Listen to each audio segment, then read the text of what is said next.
There is hurt, there is anger. It's been just a few days since the attack in Pahalgam, but the repercussions are coming in thick and fast.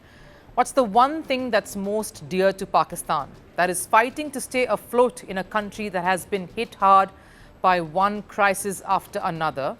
What's the one thing that still gets the country going in an otherwise gloomy affair? It's cricket, of course, the heartbeat of the nation. Despite a horrid show in consecutive ICC events, Pakistan and cricket is one undying bond. And India has hit where it's going to hurt the most. Remember when we were kids, when cricket was enjoyed for the contests on the field, unadulterated cricket, pure joy. There was an India versus rest of the world match, and we used to wonder how a best of India and Pakistan would look like. What if we could make one team with the best of these two brilliant cricketing countries? Pakistan's searing fast bowlers and India's wily spinners, India's swashbuckling top order and Pakistan's resolute middle order. The combination would have been deadly. But forget about the fantasy of playing as one team. India and Pakistan just might not even face each other on the field. There's a strong sentiment that India and Pakistan should not be in the same group for any ICC event here on. Why this unprecedented and drastic scenario though? India retaliated after the brutal attack on tourist civilians by terrorists who had crossed over. India released their agenda, which involved sending out a clear message to Pakistan. There was going to be no tolerance towards a country that was harboring and funding violence. Pakistan retorted with an almost identical response. They aped it all, trying to sound just as tough and enraged. But truth is, India's response was justified. It was a retaliation to violence. Pakistan made it a tit-for-tat affair, like a play-school tiff. But coming back to cricket, every party invested in an ICC tournament, from the ICC themselves, that's the governing body, to the PCB, the BCCI, the broadcasters, the sponsors, everyone involved in an event that means India and Pakistan facing off have been always viewing this from one single lens, which is revenue. India versus Pakistan, no matter how insipid and dull the eventual contest turns out to be these days, brings in the monies, brings in the eyeballs, the attention, the TRPs, the viewership. So despite a contest not being half as engaging as it once was, it's a win-win situation for everyone. Everyone is happy. BCCI is more stern than ever before regarding the bilateral ties, of course, which anyway ceased temporarily with India last touring in 2008 and Pakistan in 2012. There was anyway very little chance of that getting revived.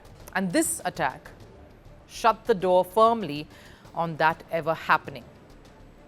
But can the custodians of the sport take such a step when it comes to ICC events of India and Pakistan not being in the same group, which could essentially mean a death knell to a rivalry itself? A cricketing rivalry that India did its best to keep fueling. ICC wanted Pakistan to host the Champions Trophy this year. BCCI complied. Just that India couldn't travel to Pakistan given the security concerns, a fact that's backed by numbers. So it was a hybrid affair. Pakistan wanted every country, including India, to print the host country's name in their jerseys. BCCI complied, even though they did not play a single game in Pakistan. It was unfortunate that Pakistan's cricket team couldn't even cross the initial stages of the tournament and made yet another disappointing exit. India, on the other hand, went on to win the whole thing. And that's the kind of resolve they would want to impose now off the field too. They have thought with logic all this while, with reason, for the love and growth of the sport. But will the attack on innocent civilians force the board to stay with India's response as a country across various spheres, including cricket? It's a sentiment that resonates with many cricketers, few of whom have made their intentions abundantly clear.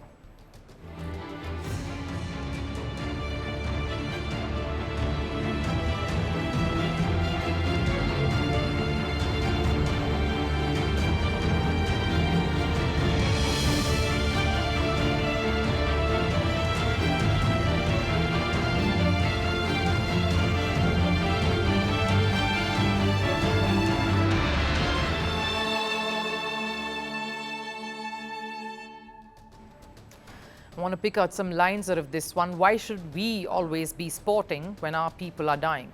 We should respond in the language they truly understand, not through cricket, not through the contests of bat and ball, but with resolve, with dignity and zero tolerance. That's the bottom line. But can this truly happen given the situation? Let me explain.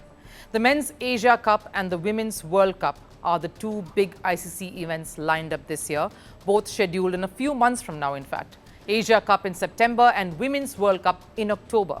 Asia Cup is set to be hosted by UAE and Sri Lanka, but here's the catch. The Asian Cricket Council, chaired by none other than PCB chief Mohsin Naqvi himself, has sold the rights for the Asia Cup for $170 million for 4 editions, with an unofficial understanding that India and Pakistan will face each other at least twice, with the bonus possibility of a third time in case the two make it to the final. This 2025 edition is set to cost $38 million alone, most of which is riding on this one face-off, India versus Pakistan. Then, of course, there is the Women's World Cup. That's in October. Pakistan has qualified for the tournament. Needless to say, this would apply to the women's events too. And the headache doesn't end here. It won't. Thanks to a packed schedule and so many ICC tournaments, the chances of every year having an ICC event is high. Till now, despite the geopolitical tensions surrounding India and Pakistan, despite the two nations not seeing eye to eye, India has always chosen to think with the head. But can India choose ethical and moral grounds rather than revenue and finances instead? Will the sport survive this move? India wants to show that it stands with its people and that cannot be restricted to just the political corridors and treaties and diplomacy. Will that be seen on the cricket field too? Greeting you with aloha and namaste. No, I love India. Presence, occupation of a territory by another country pertains to India, what we saw in Kashmir. How do you see Trump's America? Yes, the current administration behaves differently from the previous administration.